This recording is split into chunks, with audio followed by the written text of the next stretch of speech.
बर्बादियों का सोग मनाना फिजूल था कि बर्बादियां हैं जीवन में, पर ठीक है, कितना दुख मनाएंगे, अब है तो है, क्या कर सकते हैं। बर्बादियों का सोग मनाना फिजूल था, बर्बादियों का जश्न मनाता चला गया। और फिर अंत में इतनी सुंदर बात कहते हैं, गम और खुशी में फर्क न महसूस हो जहां, मैं दिल को उस मुकाम पे लाता चला गया कि ठीक है, जैसी जिंदगी है उसको वैसे जिएंगे, अपेक्षाएं नहीं पालेंगे, ना तुम उम्मीद करना, और हम किसी तरह से मैनेज करके जिंदगी गुजार लेंगे। ये है अंतिम जो आपके जीवन में समस्या हो सकती है, करियर को लेके हो सकती है कि आपने कुछ करियर दिमाग में रखा हुआ है, ठान लिया है कि आईएएस बनना है या कुछ बनना है। आप कुछ भी ठान लें, सिर्फ आपके हाथ में नहीं होता है।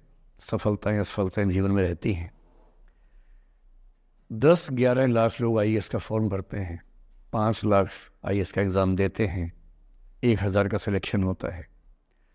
हर एग्ज़ाम में घुमा फिरा की यही स्थितियाँ होती हैं। पॉलिटिक्स में, स्पोर्ट्स में, बिजनेस में, हर जगह कंपटीशन इतना है।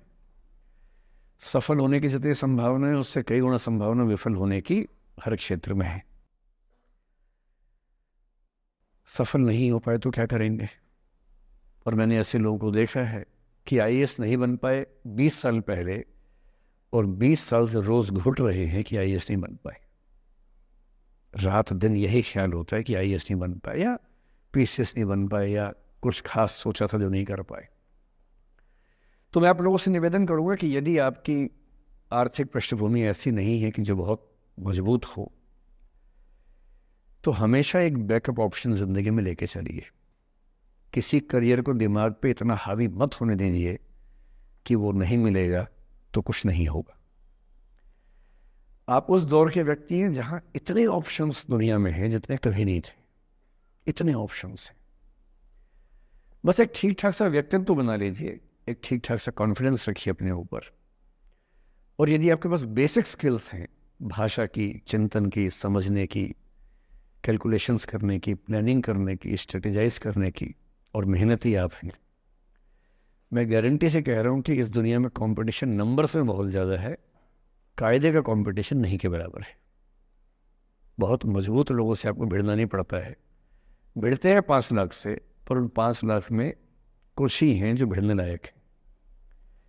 इतना कॉन्फिडेंस रखिए। जैसे कहते हैं ना कि हम भी दरिया है, हमें अपना हुनर मालूम है, जिस तरफ भी चल पड़ेंगे रास्ता हो जाएगा। इतना भरोसा अपने ऊपर रखिए कि ठीक है, ये नहीं तो कुछ और करेंगे, वो नहीं तो कुछ और करेंगे, लेकिन कुछ ना कुछ बढ़िया कर लेंगे। और उस बढ़िया करने की शुरुआत कॉलेज की ज़िंदगी से होती है। उड़ान सोसाइटी संभाल लेंगे, निष्ठा संभाल लेंगे। अभी मैडम ने बताया कि 80 सोसाइटी से बताई, इसके में 60 बताई। 60 सोसाइटीज़ हैं, किसी सोसाइटी का हिस्सा बन जाइए। ये सोसाइटीज़ का हिस्सा बनने का असली पर्पस क्या है? इसी बहाने एक्सपोजर मिलता है, आप कुछ करते हैं, मंच पे आते हैं, लोगों से मिलना जुलना होता है, स्किल्स डेवलप होती हैं, और अंत में जो जीवन में काम आता है यही स्किल्स काम आती हैं।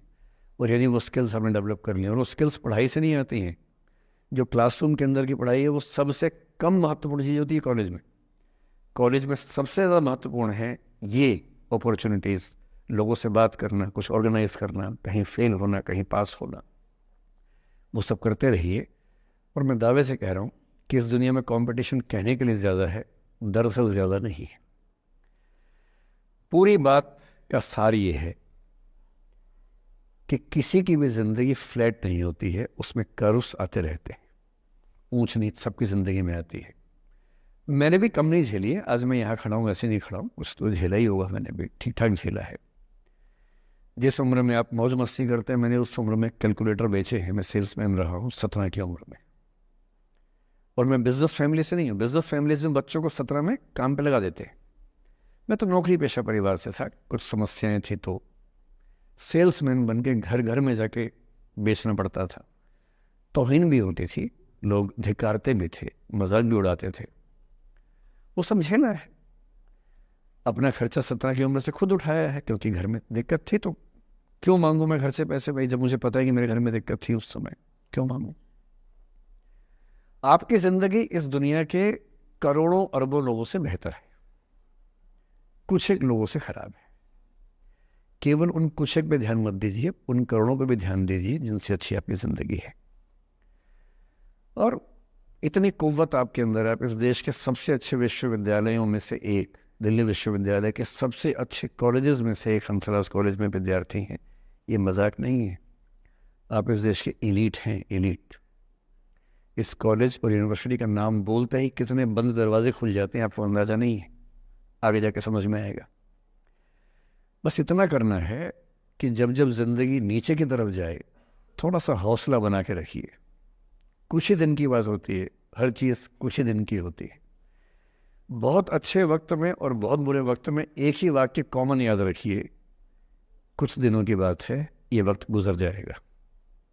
बहुत अच्छा हो तब भी ध्यान रखना है, आदत नहीं बनानी। बहुत बुरा हो तब भी ध्यान रखना है, ये सब खत्म हो जाएगा। सोशल मीडिया पर ट्रोलिंग आजकल का एक नया सच है जो आप लोग बड़ा मुश्किल होता है उधर झेलते होंगे। आपने एक फ़ोटो अपलोड की, कोई लाइक ही नहीं कर रहा, आप बार बार देखने घूमोगे लाइक किया कि नहीं किया। दोस्तों को फ़ोन करें, लाइक कर तो लाइक कर, तो भी लाइक कर, चल 5 लाइक करवाए, 8 लाइक करवाए, नहीं लाइक हो रहा। फिर आपने कुछ ऐसा बोला, किसी ने उसकी छोटी सी क्लिप काट के चला दी और आप अचानक सबकी नज़रों में किरकिरी बन गए। गालियाँ पड़ रही हैं, आलोचनाएं हो रही हैं, लाखों लोग फतवे जारी कर रहे हैं आपके ऊपर। इतनी बेचैनी होती है इस दौर में। पहले के दौर में ये नहीं था, आपने कहीं कुछ बोला खत्म हो गया। अब किसी ने रिकॉर्ड कर ली, सोशल मीडिया पे आ गई, खत्म ही नहीं हो रहा। राइट टू बी फॉरगॉटन हमारे देश में है नहीं और प्रैक्टिकली संभव भी नहीं है। कैसे आप उसको अप्लाई करेंगे? आप कभी ना कभी कुछ ऐसा बोलेंगे, या तो गलत बोलेंगे या उसमें से कोई क्लिप कोई काटेगा। इतनी गालियां पड़ेंगी और पहली बार जीना मुश्किल हो जाता है। मैंने आज से 7-8 साल पहले 1.5 साल तक एंग्जाइटी की दवाइयाँ खाई हैं, जबकि मैं बहुत ही मस्त वाला किस्म का आदमी हूँ, मैंने खाई हैं। और जीवन में एक आध ऐसा दौर सबका आता है, आ जाना चाहिए। जब जीवन में एक आध बार ऐसा हो कि सारी दुनिया पीछे पड़ गई है, बहुत दिक्कत होगी, घबराहट होगी, बेचैनी होगी, एंग्जाइटी होगी, डिप्रेशन होगा, सब कुछ होगा। लेकिन एक बात ध्यान रखना, मेरी इस बात को ध्यान रखना, वो पहली और आखिरी परीक्षा है, उसके बाद कभी नहीं होगा। 8 साल पहले ऐसा कुछ हुआ था कि मैंने बहुत दवाइयाँ खाई, 1.5 साल दवाई खाई, 1.25 साल खाई दवाई। कारण पता था, कारण ठीक हुआ, दवाई छूट गई। उसके बाद मैंने ज़िंदगी का सबसे मुश्किल फेज़ पिछले साल झेला था, जब मेरे एक वीडियो की क्लिप मीडिया पर चली, FIR हुई, पता नहीं क्या क्या हुआ, सब कुछ हुआ।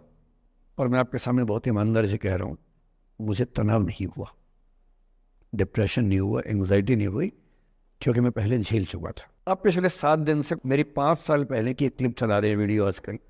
2019 के इलेक्शन से पहले जनवरी में मैं एक क्लास लेते हुए कह रहा हूँ कि अब इलेक्शन का टाइम आ गया, अब मंदिर का तमाशा शुरू हो जाएगा और ये पॉलिटिक्स के मामले हैं, सब बेकार की बातें। उस समय ना सुप्रीम कोर्ट का जजमेंट आया था, ना कुछ और हुआ था। आज मेरा बड़ा सीधा स्टैंड है कि जब सुप्रीम कोर्ट की कॉन्स्टिट्यूशन बेंच ने 5-0 से सहमति दी है और उसके बाद कॉन्स्टिट्यूशन तरीके से मंदिर बन रहा है, मैं कौन होता हूँ नाराज़ होने वाला? मुझे क्यों खुश नहीं होना चाहिए? दुनिया में हर धर्म के ईश्वरों के नाम पर मंदिर हैं, उनके जन्म स्थान पर मंदिर हैं, मेरे धर्म में क्यों नहीं होना चाहिए? मुझे क्यों परेशान होना चाहिए?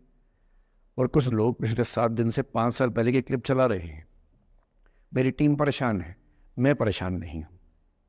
मुझे भेजते हैं कि सर ऐसे हो गया, सर इतने वीडियो चल रहे हैं। मैं सुनता हूँ पर तनाव नहीं होता है, क्योंकि मुझे पता है कि किसी दिन किसी मंच पर हो, जैसे आज मैंने बात बोल दी, कहीं और बोल दूंगा, बात खत्म हो गई। कितना लोड लेंगे? और आप लोड लेते रहेंगे तो दुनिया देती रहेगी। दुनिया के पास बहुत है देने के लिए, वो हमेशा देते रहेंगे। खुद को ऐसा फूल प्रूफ बना लीजिए, शील्ड बना लीजिए अपने आसपास कि तनाव आता है फिसल के निकल जाता है। और अगर आप तनाव झेलने के लिए समर्थ हो जाते हैं, लेट गो कर देते हैं, मैं दावे से कह रहा हूँ, सफल कितने होंगे मुझे नहीं पता, जिंदगी आपकी शानदार होगी, ये मैं गारंटी दे रहा हूँ। और जब जब बुरा अनुभव हो, जब जब जीवन में बुरा अनुभव हो, सबको होता है, आपको भी होगा। जब जब बुरा अनुभव हो, मेरा सूत्र वाक्य है, जो मेरे व्हाट्सएप का स्टेटस भी है परमानेंट, मेरे दिल में गुथा हुआ है, दिल पे छपा हुआ है। सबको बोलता हूँ, हर क्लास में बोलता हूँ, आपको भी बोल रहा हूँ। एक लाइन याद रखना, क्यों डरे जिंदगी में क्या होगा, कुछ ना होगा तो तजुर्बा होगा। उससे बड़ा कुछ नहीं है।